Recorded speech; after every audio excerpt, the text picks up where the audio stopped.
Amaraso ya Yesu nazigera ashira imbaraga.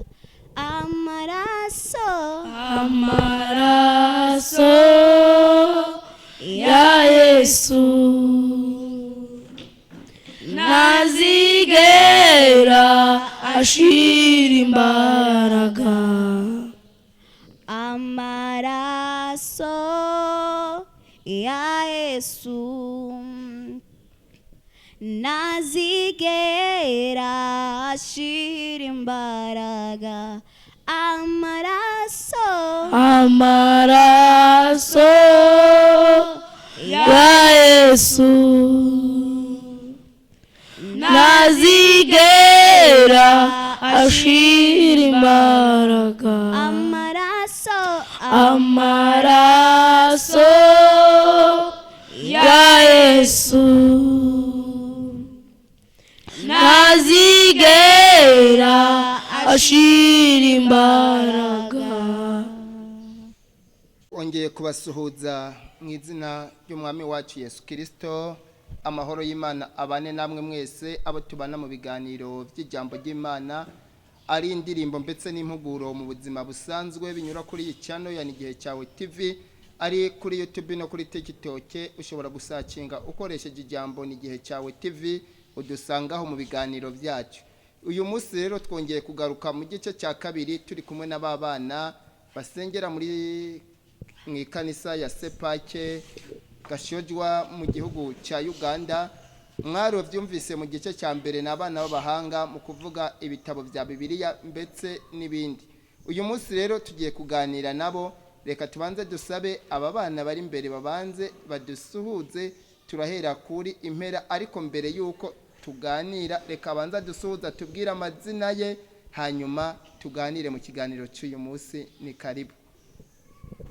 Haleluya. Amen. Haleluya. Amen. Amazina ni Gisubizo Fiete. Tuguhaye ikaze mu kiganiro cyacu cy'uyu munsi. Imana iguha umugisha. Reka dusabe n'uyu mwana muto w'umuhungu ukurikira nawe adusuhuze atubwira amazina ye.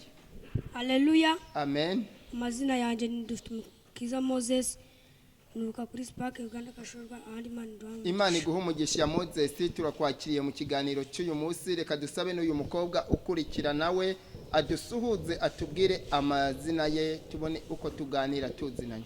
Yesu nashimwe. Amen. Amazina banyita ni Heza Rene. Imana iguha umugisha Rene, turakwakiriye mu kiganiro cy'uyu munsi. Mbetse abana mwese muri imbere ya kamera turabakiriye. Ngiye kuyobora iki kiganiro nk'ubusanzwe n'Indayisaba Charles. Tubahaye ikaze mwese mu kiganiro cy'uyu munsi kugira ngo tunezeranwe ibyiza tugiye kuvana muri aba bana bato. Ariko mbere yuko dukomeza reka tubanze dusabe uyu mwana muto w'umuhungu Moses. Moses, turakwakiriye, wabasha kudusengera tugakomeza n'ikiganiro. Mubaye Imana dusenge. Data twese mu izina ryawe bwambwabuze, mwami twakwinze, mwami twagushimira, mwami kwa turinze, mwami tukaba tugiye kuba nawe, mwami nukomeze ubane natwe muri iki kiganiro, mwami nukomeze ubane natwe, mwami uturinde shitani, mwami ubane natwe, mwami niturangiza turamaho, mwami turashimira izina ryawe mu izina rya Yesu Kristo. Amen. Amen. Urakoze cyane kudusengera. Murabyumvise abana bato bazi gusenga. Ubu hari abagabo, hari abasore, hari abakobwa, mbetse hari n'abavyeyi bavyaye inshuro nk'umunani bari kureba iki kiganiro batabasha gusenga iri sengesho uyu mwana asenze. Ubwo nawe niba urimwo uri kureba iyi video umenye ngo uyu mwana akubwiye ngo ariko wakwize gusenga kuri umuntu mukuru.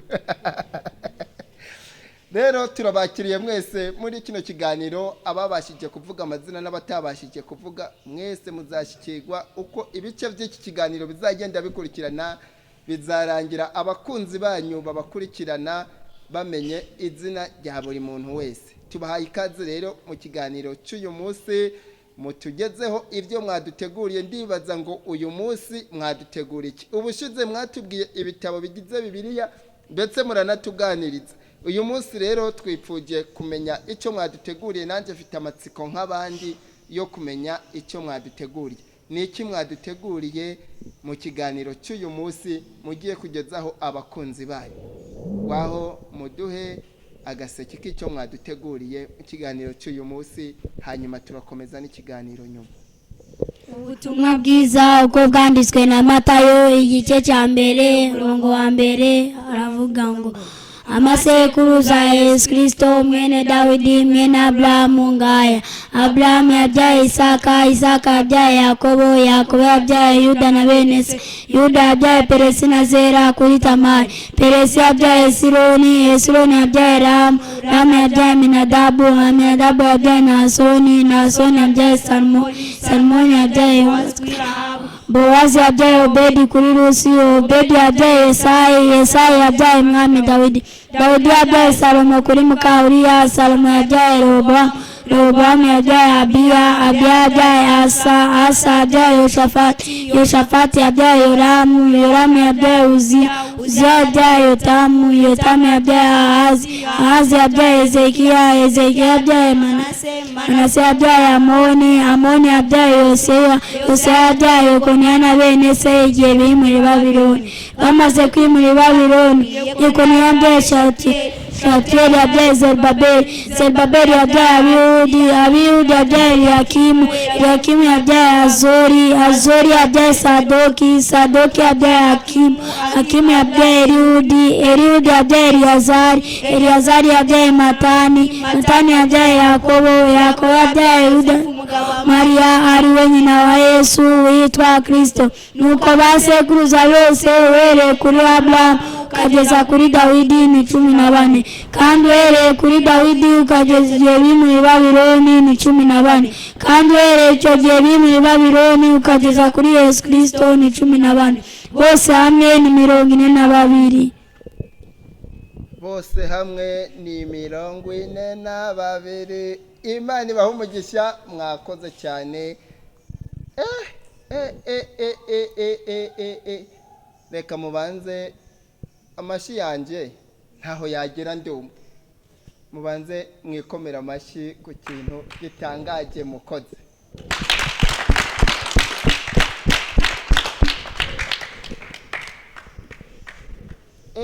Ibintu birakaze. Ndibaza nkawe uri kureba iki kiganiro uri umuntu mukuru, uzi ibisekuruza bingahe? Wabara ukageza kuri bingahe? Je nageza kuri 3, urumva ndagerageza. We wageza kuri bangahe? Aba bana rero n'abana batangaje, batubwiye ibintu abatari bake nta nubwo tuzi yuko bishobora kuba biri muri Bibiliya, ariko aba bana babashije kubimenya, bamenya mbetse naho byanditse, babibika mu mutwe. Aba bana barakaze, bazi ibisekuruza bya Yesu Kristo. Bisobanura ngo n'ibisekuruza byawe bashobora kubyiga bakabimenya, bakazahora bakubwira ati wavyaye nakubyarana naka. Ubu ngubu mu bisekuruza by'iwanyu muri 11. Tubaye tubashimira kabisa kuri iki kintu mukoze.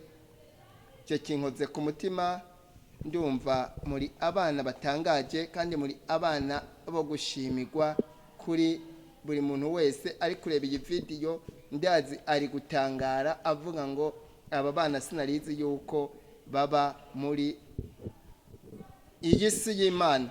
Aba bana rero n'abana barizwa muri Sepake Gashojwa mu gihugu cya Uganda. N'abana batangaje mu bijyanye n'iyobokamana, n'abana bashize imbere ijambo ry'Imana, batipfuza yuko ijambo ry'Imana ryacika. Tugiye rero kuganira mu magambo mato. Tubanze tuganire mpereye kuri uyu mukobwa yicaye hagati yambaye agapira ka blaka. Niwe nipfuje ko tubanza kuganira nawe. Mukobwa, hajya watubwiye ko witwa ngo iki? Rene. Witwa Rene, wiga mu wa kangahe? Wa 5. Kamashuri ugiye kuyerangira, ufite imyaka ingahe? 12. Ufite imyaka 12. Wiga mu wa 5, bisobanura ngo watangiye kwiga ufite imyaka ingahe? 3. Utangira muri baby class, wari ufite imyaka 3. Ego. Wari ufite imyaka 3, ubu wiga mu wa 5. imana iguha umugisha mu by'ukuri amashuri yagejeje kure kandi uri uwo mwana ufite ubwenge ibi bintu kugira ubashe kubifata nk'uku ni ubuhe bwenge wakoresheje mwana muto wiga mu mwaka wa 5 ukubasha kumenya amasekuruza yose ya Yesu Kristo? Je nakubwiye ko ngarukira kuri 3 ndavuga ati Yosefu wajya yabyaye nde cyo ntukimbaze nahita mbyibagirwa ariko wewe ubashije kubivuga uri umwana wo gushimirwa imana iguha umugisha kandi igukomeza. Line narifite akabazo gatunagira nkubaze uyu munsi uri kuvuga ibi bisekuruza nk'umwana ariko ejo bundi uzakura usangira umugore ujye gushaka unabyare ibi bintu uzabikomeza cyangwa uzabihagarika? Nzabikomeza. Uzakomeza uri nk'umwarimu uvyigisha abandi bana cyangwa uzabikomeza wigishe n'abantu bakuru kugira nabo bakomeze bamenye amasekuruza ya Yesu be n'ibindi bitabo bishobora kuba bigize igitabo cya Bibiliya? Zigisha abakuru n'abato.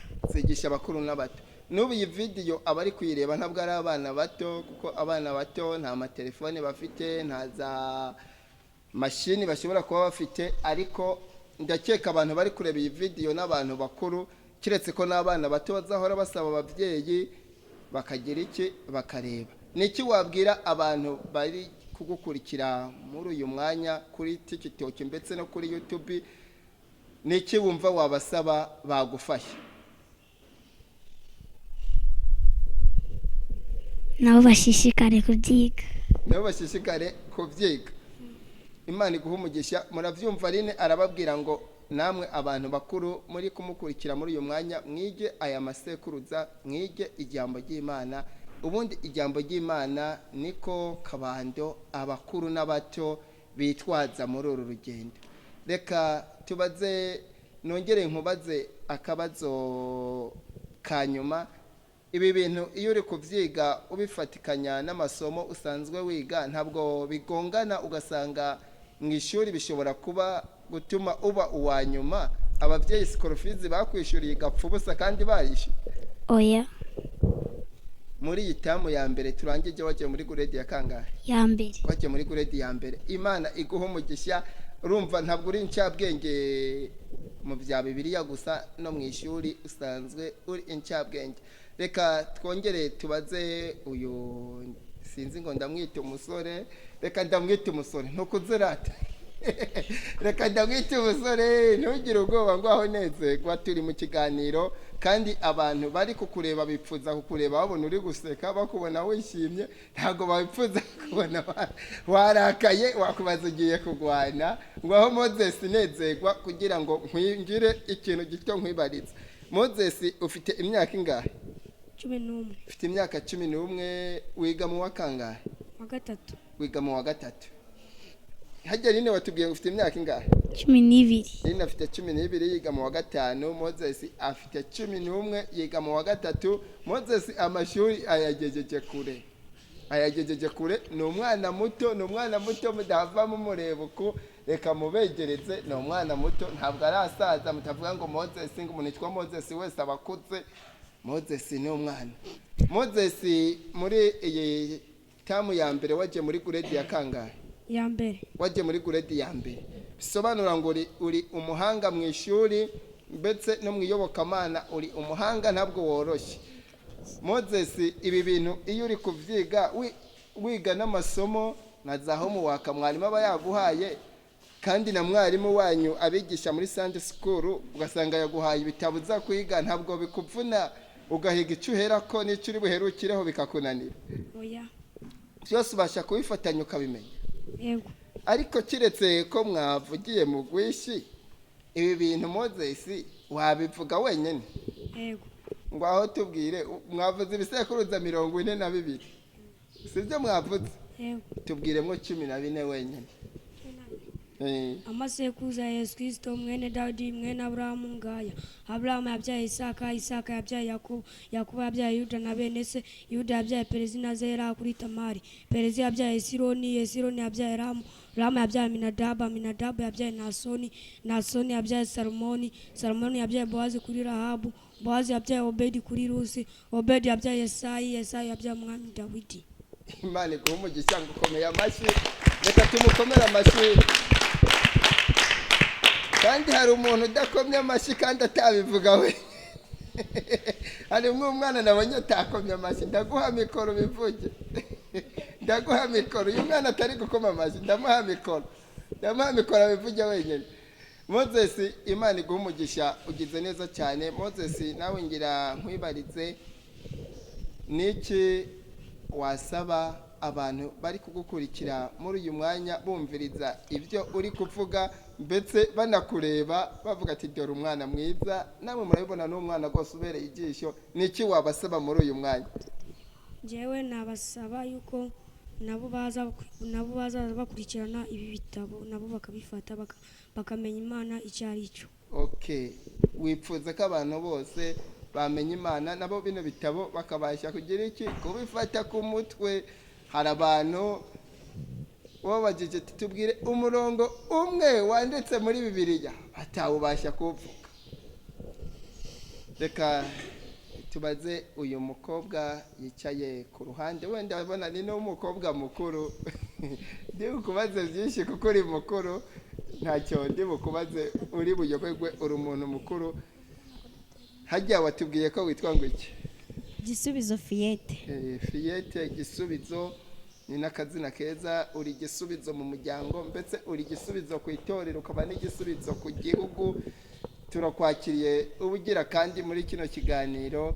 Reka ubanze tubwire, ufite imyaka ingahe? Mfite imyaka 13. Ufite imyaka 13, uri mukuru muri aba bana, urabyumva? Abana bafite imyaka 13 bashyira urutoke hejuru turebe.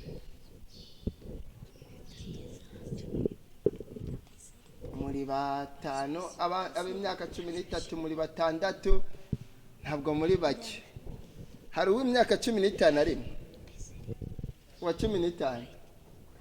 Dufite nk'umusore umwe hariya afitemo 15, uwo nguwo we birashoboka niwe muyobozi w'iyi gurupe y'aba bana. Fiyete, wiga mu wa kangahe? Niga mu wa 6. Wiga mu wa 6, amashuri yagejeje kure, wewe uyagejeje kure kabisa. Kandi kuraje, udacika intege. Abantu benshi iyo bageze mu wa 6 bahita babivamwo, bamwe bakigira guhinga, abandi bakigira kubaka, abandi bakigira gucuruza.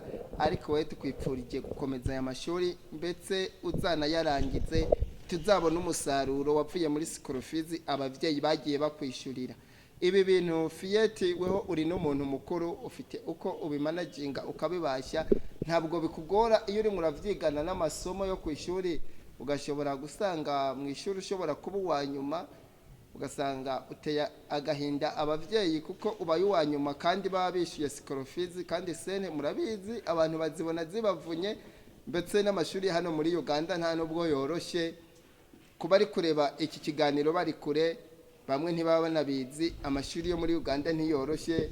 Umuntu yigisha umwana muri Uganda aba ari umuntu w'umugabo, ntabwo byoroshe. Nawe niba warize muri Uganda ukaba utuye nko mu Rwanda cyangwa mu Burundi cyangwa muri Kongo, urabizi ko muri Uganda bishyuza agatubutse. Iyo uri ku ishuri biba bimeze gute?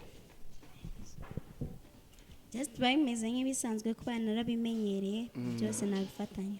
Byose urabifatanya bikagenda neza. Kandi no ku ishuri ndakeka uri umuhanga. Yego. Mwarimu iyo akubonye aravuga, agutangaho urugero akavuga ati ubundi mwagiye mwigira kuri Fiyete muba muri mu biki?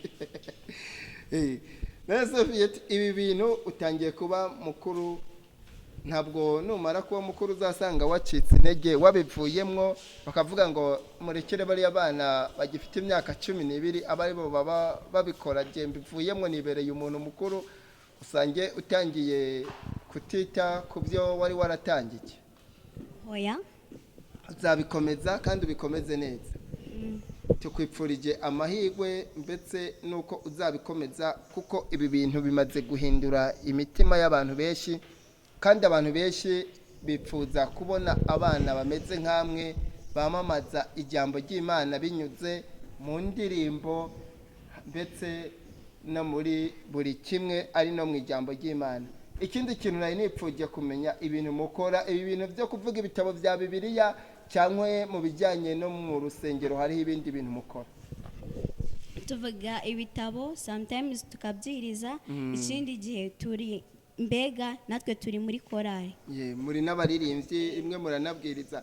Umaze kubwiriza mu iteraniro rimwe abantu bakuru? yego.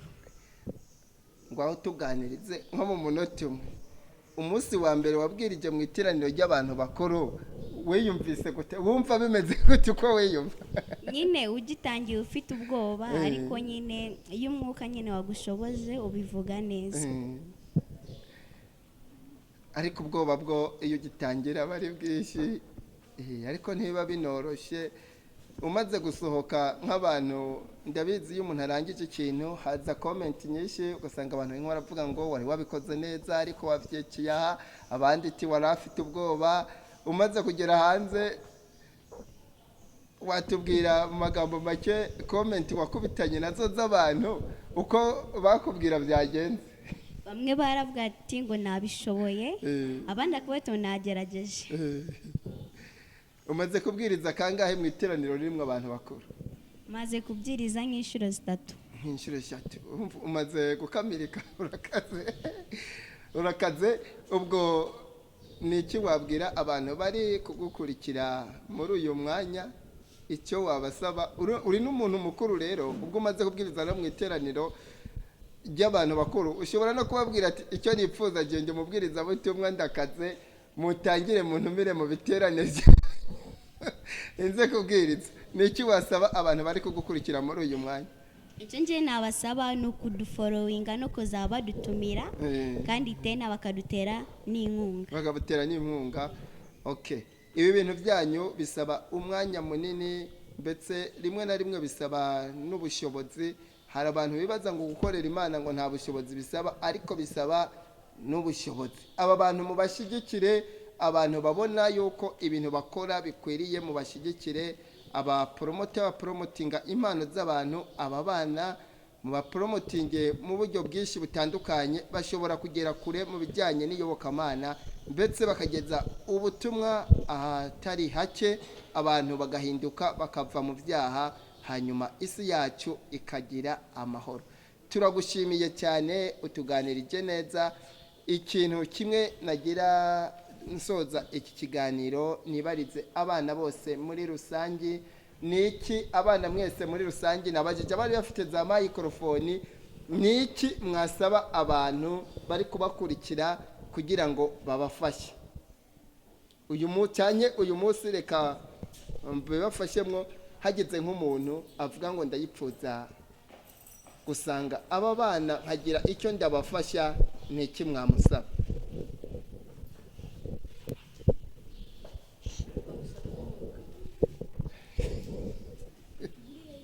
Reka ndabona abana babuze uburyo babivuga. Reka mbaze uyu muhungu ameze nk'uyu yicaye ku ruhande, yambaye ishati ya white n'ipantaro ya black. Niyo mubona yambaye ishati ya white, ushobora gushyiraho itayi, kambara n'ipantaro ya black, aba ari umuntu mukuru. Ibi bintu ubundi byambara abantu bakuru.